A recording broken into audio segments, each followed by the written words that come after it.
Hello, in this video I want to show you how to pair your Harman Kardon portable speaker with Android smartphone.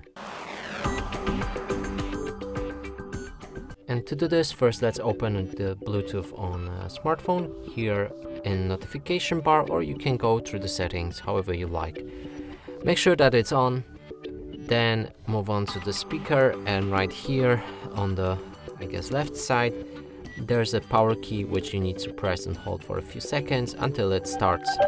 You should hear that sound, and then we can see that it's on.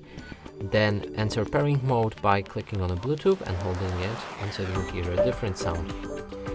Now refresh the page of available devices. Here's HK Neo and we can pair it.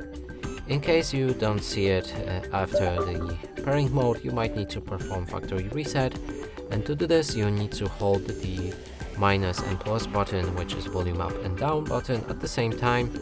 Hold it for around 10 seconds. You can see the LED lamp right here, it will flash in red, and that means the factory reset is finished.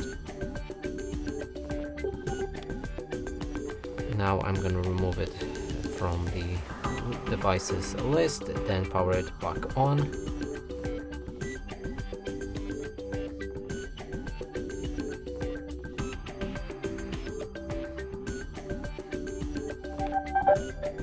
It should automatically enter pairing mode after factory reset, and if we refresh available devices, here it is. And that's it for this video. Hope you like it. Please consider subscribing to our channel, leave a like and a comment below.